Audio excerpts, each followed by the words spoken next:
આયુષ હોસ્પિટલને 10 વર્ષ પરિપૂર્ણ થતાં તેમનો એક સેવા યજ્ઞનો પ્રારંભ કરવામાં આવ્યો છે. ખાસ કરીને ઓપીડી, દવા, એક્સરે અને અન્ય ઓપરેશનમાં રાહત દરે પેકેજ જાહેર કરવામાં આવ્યું છે. તો જરૂરિયાતમંદ દર્દીઓને આ સેવા યજ્ઞનો લાભ લેવા માટે આયુષ હોસ્પિટલના સંચાલકો દ્વારા અનુરોધ કરાયો છે. ગત તારીખ 15 ફેબ્રુઆરી 2025ના રોજ ભુજની જાણીતી અને અનેક જિલ્લાઓમાં સંકળાયેલી આયુષ ગ્રુપ ઓફ હોસ્પિટલને 10 વર્ષ પરિપૂર્ણ થયા છે. ત્યારે તેમની ઉજવણીના ભાગરૂપે આયુષ હોસ્પિટલ ભુજ દ્વારા એક વિશેષ સેવા યજ્ઞનો શુભારંભ કરવામાં આવ્યો છે. આમતક ટીવી સાથેની વાતચીતમાં માહિતી આપતા તેમણે જણાવ્યું હતું કે આ સેવા યજ્ઞમાં હોસ્પિટલના દરેક વિભાગમાં ઓપીડી સેવાના નિષ્ણાત ડૉક્ટરો દ્વારા નિઃશુલ્ક સેવા પ્રદાન કરવામાં આવશે. તદુપરાંત લોહીના રિપોર્ટમાં તથા એક્સરે પણ રાહત દરે આ કાર્યમાં આપવામાં આવશે. સેવા યજ્ઞ 28મી ફેબ્રુઆરી 2025 શુક્રવારના રોજ પરિપૂર્ણ થશે. તો જરૂરિયાતમંદ દર્દીઓએ તાત્કાલિક અસરથી આ સેવા યજ્ઞનો લાભ લેવા માટે હોસ્પિટલના સંચાલકો દ્વારા અનુરોધ કરવામાં આવ્યો છે. આયુષ ગ્રુપ ઓફ હોસ્પિટલ એ ગુજરાતનું સૌથી મોટું હોસ્પિટલ ગ્રુપ યુનિટ છે, જે 8 હોસ્પિટલ, 1200 બેડ, 150 ફૂલ ટાઈમ નિષ્ણાંત તબીબો અને 2500થી વધુ પ્રશિક્ષિત સ્ટાફ દ્વારા પ્રત્યેક દર્દીઓને પરિવારની જેમ કાળજી આપવા માટે આયુષ હોસ્પિટલ ખૂબ પ્રખ્યાત છે. આજે આયુષ ગ્રુપ ઓફ હોસ્પિટલને 10 વર્ષ પરિપૂર્ણ થયા છે. ત્યારે 18 લાખથી વધુ દર્દીઓ ઓપીડીની સારવાર લઈ 90,000થી વધુ દાખલ થયેલા દર્દીઓને નવજીવન પ્રાપ્ત કરેલ છે. હોસ્પિટલમાં કેશલેસ મેડિક્લેમ સારવાર, આયુષ્યમાન ભારત યોજના તથા વાહન અકસ્માતના યોજના અંતર્ગત સારવારની પણ સુવિધા આપવામાં આવે છે. તો તાત્કાલિક અસરથી જે આ 10 વર્ષની યોજના છે, 10 વર્ષ પરિપૂર્ણ થયા છે અને જે યોજના જાહેર કરી છે તેનો દર્દીઓને લાભ લેવા માટે આયુષ હોસ્પિટલ ભુજના સંચાલકો દ્વારા અનુરોધ કરવામાં આવ્યો છે. નમસ્કાર, હું doctor Upendrasinh Vaghela, unit director Ayush hospital Bhuj. આજ 15મી ફેબ્રુઆરીના આયુષ ગ્રુપ ઓફ હોસ્પિટલ કે જેને શરૂઆત થઈ આજે 10 વર્ષ પૂર્ણ થયા છે. યુઝ્યુઅલી એવું છે કે હોસ્પિટલની ઉજવણી ન હોય, પરંતુ ઉજવણીનું એક કારણ હતો કે ઉજવણી કરવી અને અમારા સ્ટાફ, અમારા હોસ્પિટલ પરિવારને એક મોટિવેશન, એક એમને પ્રેરણા સ્ત્રોત મળે અને એના માટે થકી થઈ અને અમે આ સેલિબ્રેશન ઉજવણીનો કાર્યક્રમ રાખ્યો હતો. કાર્યક્રમ રાખવા પાછળનો હેતુ અમારો હતો અમારું હતું વિઝન, મિશન અને અમારી કોર વેલ્યુ. વિઝન હતું કે દર્દીને ડૉક્ટર પાસે કે હોસ્પિટલ જવું ન પડે, અમે દર્દીને ડૉક્ટર પાસે પહોંચીએ, એ અમારું વિઝન હતું.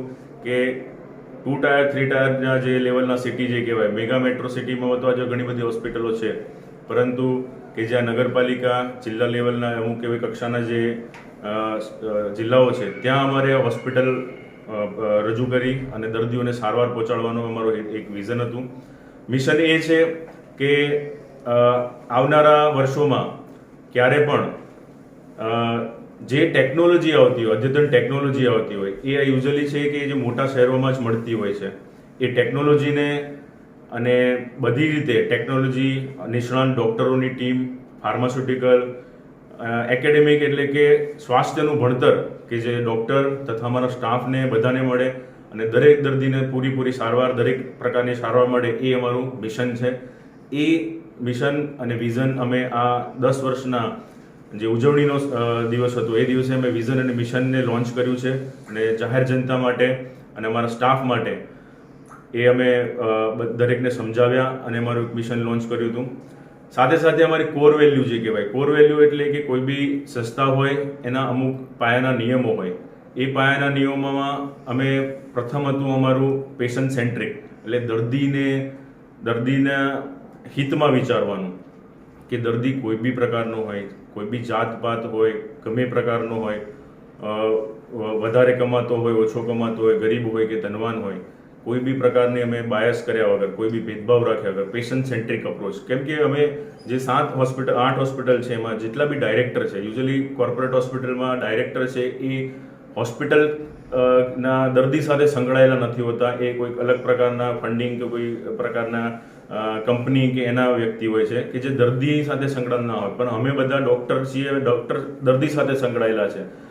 દર્દીના ખાલી એના શારીરિક તકલીફો, શારીરિક અવસ્થાઓ કે એની બીમારીઓ નથી સમજતા, પણ દર્દીના પર્સનલ પ્રોબ્લેમ એને બી સમજીએ છીએ કે દર્દીને કયા પ્રકારના પ્રશ્નો હોઈ શકે છે, દર્દીની ઘરની પરિસ્થિતિ શું હોય છે, એ અમે રોજબરોજ અમારી જિંદગીમાં જોતા હોય છે. એટલે કરીને અમે પેશન્ટ સેન્ટ્રિક કે દર્દીને કોઈ બી પ્રકારની તકલીફ ન થાય, દરેક પ્રકારના સુખ દુઃખનું નિવારણ અમે કરતા હોઈએ છીએ.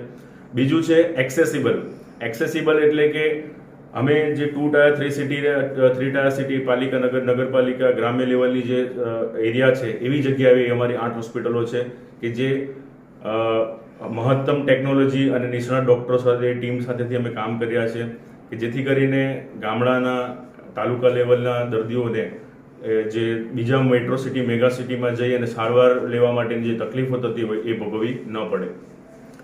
ત્રીજું છે અમારું ટીમવર્ક છે જે અમે હંમેશા ટીમમાં કામ કરીએ છીએ કે અમારી એક કોર વેલ્યુ છે કે સાવ ન્યૂનતમ ગણી આપણે જનરલી કોર્પોરેટમાં ગણતા હોય પણ અમે એવો કોઈ ભેદભાવ નથી રાખતા. એ હાઉસકીપિંગ સ્ટાફ હોય, સાફ સફાઈનો કર્મચારી હોય કે અમારા ટોપ લેવલના અમારા મેનેજમેન્ટમાં હોય કોઈ કે અમારા નિષ્ણાત ડૉક્ટરો હોય કે સિનિયર ડૉક્ટર હોય, તેમ છતાં અમે કોઈ ભેદભાવ નથી રાખતા. દરેક વ્યક્તિને અમારું મેનેજમેન્ટ અમારી ટીમ જે છે હરહંમેશ દરવાજા ખુલ્લા રાખીએ છીએ.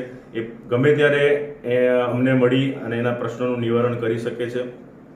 ચોથું છે ઇનોવેશન એવું છે કે ખાલી જે જૂના જમાનામાં તમે જોતા હશો કે ઓપરેશન છે કે સારવાર છે એના નિયમો અને એની પદ્ધતિઓ હતી એ બધી હંમેશ બધા એવી રીતે ચાલતા હોય છે, પણ ના, અમે હંમેશા ઇનોવેટિવ રહીએ છીએ. અમારા એક કેમ્પેન ચાલે છે એને એજી એક્ટિવિટી કહેવાય છે કે જેમાં સિનિયર સ્ટાફ છે એને બી અમે શીખવાડતા હોય. રોજ 1 કલાકનું અમે ભણતર આપીએ છીએ એમને કે ભાઈ હોસ્પિટલ ક્ષેત્રે આપણે નવું શું કરી શકીએ છીએ, આપણી જે રોજબરોજની જે કાર્યવાહી છે એમાં કેટલું ઇમ્પ્રુવમેન્ટ લાવી શકીએ છીએ, એવા પ્રકારની અમે એક્ટિવિટી ચલાવીએ છીએ, બધાને શીખવાડીએ છીએ. અમારા ડૉક્ટરો બી કોન્ફરન્સ અટેન્ડ કરે એ નવી ટેકનોલોજીને ઇનોવેશનમાં કે નવી પદ્ધતિઓ કેટલી આપણે લાવી શકીએ જેથી કરીને દર્દીને જે આપણે સારવાર આપીએ છીએ એમાં આપણને થોડીક સગવડતા મળે અને દર્દીને તકલીફનું પ્રમાણ ઓછું થાય. એટલે ટેકનોલોજી અને એજ્યુકેશન મેડિકલ ક્ષેત્રે આજે અમે આટલા સિનિયર થયા છે તેમ છતાં અમે બી એ એક્ટિવિટીમાં ભાગ લઈએ છીએ અને અમે જાણતા રહેતા હોય છે. એ અમારો એક કોર વેલ્યુ છે કે હંમેશા એક ટેકનોલોજી અને સમય સાથે અપગ્રેડેડ એટલે સમય સાથે તમારે ગુણવત્તા વધારતા રહેવાનું, રોજબરોજની જિંદગીમાં ગુણવત્તા વધારતા રહેવાનું, એ અમારી કોર વેલ્યુ છે. તો આ 10 વર્ષના ઉજવણીના સંપર્કે ખાલી ઉજવણી તો અમે કરી હતી, અમે બધા સ્ટાફ, હોસ્પિટલના પરિવાર, ડૉક્ટરો, એમના પોતાના પરિવાર અને એમને આમંત્રિત કરી અને એક સરસ મજાનો કાર્યક્રમ રાખ્યો હતો. અને એમાં એક અમે રિવોર્ડ એન્ડ રિકોગ્નિશન કરીને એક એવોર્ડ સેરેમની રાખી હતી કે જેમાં અમારા સ્ટાફમાં જે મહત્તમ સારું કામ કરતા હોય એવા સ્ટાફને અમે એવોર્ડ અને આપી અને એમને સેલિબ્રેટ કર્યા હતા અને એમને એક મોટિવેશન આપ્યું હતું. એટલે અને સાથે એક નાનો ડિનરનો પ્રોગ્રામ રાખ્યો હતો જેથી કરીને એક ઘર જેવું માહોલ બની રહે, ખાલી નોકરી પર જઈએ છીએ એવો અહેસાસ ન આવે અને એક સાથે ટીમ વર્કથી કામ કરે એ અમારો એક હેતુ હતો જે અમે આ ઉજવણીના સંપર્કમાં ભુજ ખાતે તથા અમારી બીજી અન્ય 7 હોસ્પિટલ છે ત્યાં પણ આ રીતનો એક પ્રોગ્રામની ઉજવણી કરવામાં આવી હતી.